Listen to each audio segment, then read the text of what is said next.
Hello, আমি গার্গী মুখার্জি গাঙ্গুলি। পুরো নামটা এবার থেকে বলতে হবে, নাহলে কেউ একজন রেগে যাচ্ছে। ঠিক আছে, আমি গার্গী মুখার্জি গাঙ্গুলি ফ্রম গাংপুর, বর্ধমান। আজকে আমি একটা এসছি ঘটনা শেয়ার করতে।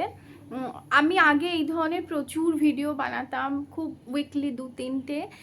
তো তারপর কাজের চাপে বলো, আদার্স সব কিছুর চাপে বলো, এগুলো বানানো হচ্ছিল না। তো আমি আবার শুরু করছি। এই নতুন ফোনটা সেই জন্যেই নেওয়া হয়েছে যে আমি যাতে ভিডিও বানাতে পারি। যে ফোনটায় আমার ভিডিও হচ্ছে, আমি যেন ইউটিউব চ্যানেলটা কন্টিনিউ করতে পারি এই ফোনটায়। আর আমার তো লাকি চাম, আমার এই হাডি ফোনটা আছেই, পুরো বিজনেস আমার এটাতে হয়। একদম লাকি চাম, ও তো আছেই। আর এটা হচ্ছে শখ। ঠিক আছে, চলো আজকে আমি ভিডিও একটা নিয়ে এসেছি, সিরিয়াস টপিক। কিন্তু হেসে হেসে কথা বললাম, এবার আসি সিরিয়াস টপিকে। দেখো, আমাদের বিহেভিয়ার কিন্তু অনেক সময় আমাদের মানে অজান্তে অনেক ক্ষতি করে ফেলে। অজান্তেই অনেকটাই ক্ষতি আমাদের বিহেভিয়ার করে দেয়। আমার সাথে হয়েছে ঘটনাটা, আমি সেই জন্য তোমাদের সাথে শেয়ার করছি। মেনলি আমি যে ধরনের ভিডিও বানাই, নয় আমি চাক্ষুষ সেই ধরনের ঘটনার সাক্ষী, নয় আমার সামনে সেই ঘটনা হয়েছে, নয় আমার সাথে হয়েছে, এই ধরনের ভিডিওগুলোই আমি বানাই। দেখো, আজ থেকে 1-1.5 বছর আগেকার কথা বলছি। আমার কোনো একটা এক্সিবিশনে, আমি পার্টিকুলারলি বলবো না কারণ প্রবলেম আছে, আমার কোনো একটা এক্সিবিশনে ঘটনাটা হয়েছিল আজ থেকে এক বছর আগের। ধরো, আমি তো খুব মানে 2022-23-এ অনেকগুলো এক্সিবিশন করেছি। 2023-এ 6টা এক্সিবিশন করেছি, 22-এ 2টো করেছি। তো কোনো একটা ইয়ারে হচ্ছে। তো এখানে একজন টেবিল বা স্টল ওনার ছিলেন, তার কসমেটিক্স আইটেম ছিল। আর অর্গানাইজার হিসেবেও বলো বা সাধারণ মানুষ হিসেবেও বলো, আমি চেষ্টা করি প্রত্যেকটা স্টল থেকে কিছু কিছু হলেও ট্রাই করি নেওয়ার। অন্তত যেগুলো আমার দরকার, যে প্রোডাক্টগুলো আমার নেই, যে জিনিসগুলো আমি সেল করি না, সেই ধরনের জিনিসগুলো আমি নেওয়ার চেষ্টা করি। তো এইরকমই একটা স্টলে আমি ছিল, কসমেটিক্সের স্টল। কিছু বছর আগেকার কথা বলছি, কিন্তু রিসেন্ট এক্সিবিশনের কথা বলছি না, বারবার মেনশন করে দিচ্ছি। তো সেখানে একজন আমাকে বলেছিল, দিদি তুমি আমার কাছ থেকে কিছু নিয়ে, ডেফিনেটলি নেব। তো আমি তার কাছ থেকে দুটো ফেস ওয়াশ নিয়েছিলাম, আর কি নিয়েছিলাম, স্ক্রাবার নিয়েছিলাম। হ্যাঁ, এই ধরনের মানে 4-5টা স্টাফ আমি নিয়েছিলাম। তো আমি ওকে বললাম, তুমি প্যাক করে তোমার কাছে রাখো, এক্সিবিশনের সেকেন্ড ডেতে বলেছি, আমি তোমাকে কালকে পেমেন্ট করে নিয়ে নেব তোমার কাছ থেকে। না, তারও কিছু পেমেন্ট আমাকে দেওয়ার ছিল, তার মনে হয় 1000 রুপিস আমাকে দেওয়ার ছিল। আর আমার যে বিলটা হয়েছে মনে হয় 700-800 টাকার একটা বিল হয়েছে। তো আমি ওকে বললাম, তুমি তাহলে ওটা কি অ্যাডজাস্ট করবে? বললো, না তুমি তোমার পেমেন্ট দিয়ে দেবে, আমি আমার পেমেন্ট দিয়ে দেবো। ওকে, ডান। তো নেক্সট দিন গিয়ে আমি ওকে ফার্স্ট এক্সিবিশনে ঢুকেই ওকে আমার পেমেন্টটা দিয়ে দিলাম, 700 সামথিং হয়েছিল। ও তখনও আমাকে আমার পেমেন্টটা দেয়নি, মানে আমি যে 1000 রুপিসটা পাই সেটা দেয়নি। আর ওকে, চলো দিয়ে দেবে। পেমেন্ট নিয়ে আমি কারোর ওপর চাপাচাপি করি না কখনো, নেভার। এটা আমার এগেনস্টে, আমার মানে বৈশিষ্ট্যর বাইরে এটা। তো ঠিক আছে, আমি উচ্চারণই করিনি কিন্তু আমার পেমেন্টটা পাওয়ার কথা, এক্সট্রিম গেলে বলতে হয়, আদারওয়াইজ আমি বলি না অতটা। তো টাইমে না দিলে তো ঠিক আছে, চলো। এবার সে আমাকে বললো, দিদি তোমার প্রোডাক্টগুলো তুমি প্যাক করে তোমার কাছেই না রাখো, আমি পরে নিয়ে নিচ্ছি।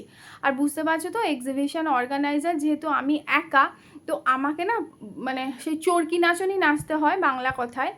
তো আমার হাজব্যান্ডের সঙ্গে কিছু বিজনেস রিলেটেড কথা বলছি, কিছু দরকারি কথা বলছি, আমি আর আমার হাজব্যান্ড কিছু একটা কথা বলছি। এবার দেখো, এটা স্বাভাবিক বুদ্ধি, মানে এটা সবার থাকা উচিত যে ও একটা এক্সিবিশন অর্গানাইজার, আর ওর বর দুজনে মিলে সাইডে দাঁড়িয়ে কোনো কথা বলছে, তার মানে ডেফিনেটলি ওটা ওদের প্রাইভেট কোনো টক হচ্ছে বা বিজনেস রিলেটেড কিছু টক হচ্ছে। আমি বাবা টেবিল ওনার, আমি এই সময় ওদের মুখের সামনে গিয়ে দাঁড়িয়ে থাকবো না। ও আমাকে আর আমার হাজব্যান্ডকে কথা বলতে দেখে উঠে চলে এসে আমার মুখের সামনে দাঁড়িয়ে থাকলো। এবার আমরা যে কথাটা বলছি সেটা আমরা আর বলতে পারলাম না, আমরা স্টপ করে জিজ্ঞেস করলাম, তুমি কিছু বলবে? বলো, হ্যাঁ ওই তোমার প্রোডাক্টগুলো নিলে না?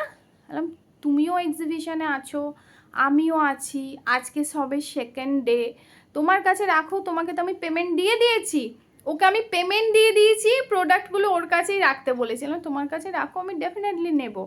উপরন্তু আবার আমি ওর কাছ থেকে পেমেন্ট পাই, আমার ওর পেছনে পেছনে ঘুরে টাকার জন্য বলা উচিত? সেখানে ও উঠে এসে আমাকে বলছে তোমার প্রোডাক্টগুলো নিলে না। কখন? যখন ও দেখছে যে আমি আমার বরের সঙ্গে কিছু ইম্পর্টেন্ট, এগুলো স্বাভাবিক ব্যাপার। একজন অর্গানাইজার তার হাজব্যান্ডের সঙ্গে সাইডে দাঁড়িয়ে মুখ চোখ দেখলেই মানুষ বুঝতে পারবে যে এরা কোনো সিরিয়াস টক করছে হাজব্যান্ড ওয়াইফে, আমি এখন ওখানে যাব না। এই আইডিয়া তার নেই, ঠিক আছে চলো হলো। তারপর আমি ধরো আমার কোনো একটা গেস্ট এসছে, আমার একজন স্যার এসছিলেন, তো তার সঙ্গে আমি কথা বলছি দাঁড়িয়ে, শুন স্যার কেমন আছেন, আপনি এসছেন, খুব ভালো লাগলো, যেটা করি। ও তখন আমার কাছে এসে বলছে গার্গিদি একটা কথা ছিল।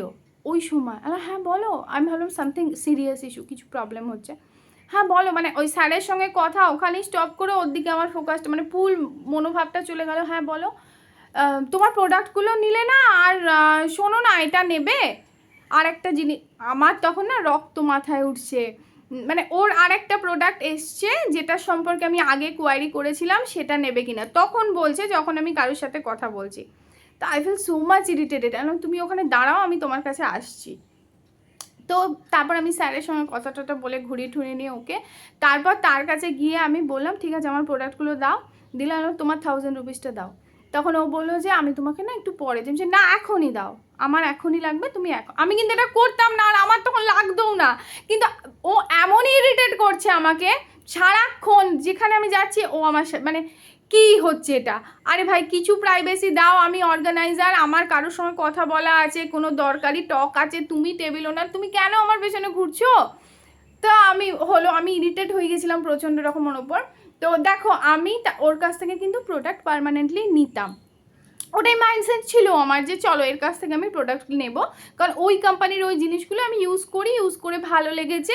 আর ওই কী বলে, ওই যে টিস্যুগুলো হয় না যেগুলোতে মুখ টুক মোছে জল জল ভাব থাকে, হোয়াইট টিস্যু, ওগুলোও 2-3-4টে নিয়ে নেবো। আমার লাগে, আমার কফির মুখ চোখ মোছাতে আমার এভরিডে লাগে, প্রত্যেক দিন একটা করে লাগে ওর মুখ চোখ মোছাতে। তো চলো ওর কাছ থেকে নেবো, ওরও সেল হয়ে যাবে, আমিও তো বাইরে থেকে নিই ওর কাছ থেকে। কিন্তু ও এতটা ইরিটেট করলো আমাকে, তো তারপর থেকে ও আমাকে অনেকবার বলেছে গার্গিদি এটা নেবে, ওটা নেবে, সেটা নেবে। বললাম না আমি নেবো না, আমার হয়ে গেছে কেনা। তো দিস ইজ দ্যাট থিংস যেটা আমি বলতে চাইছি, যে আমাদের বিহেভিয়ার, মানুষকে পোক করা, পিন করা, কোথায় কি বলছি কি না বলছি, অন্য মানুষকে ইরিটেট করে দিলে না, হয়তো ভালো কাস্টমার, সে আমার ফিক্সড কাস্টমার হবে, সে সারা বছরের আমার কাস্টমার হবে, কিন্তু আমি এমন কিছু করে ফেলেছি যে সে আমার থেকে দূরে চলে গেছে। তো বিহেভিয়ারটা খুব ইম্পর্টেন্ট। আমি খুব বড় সেলসম্যান নয়, খুব বড় বিজনেস তো নয়, নিজেকে আমি জিরো মনে করি, জিরো মাইনাসের মনে করি। তো তাও এটা আমার মনে হয় যে এই জিনিসগুলো একটু মেনটেন করা উচিত।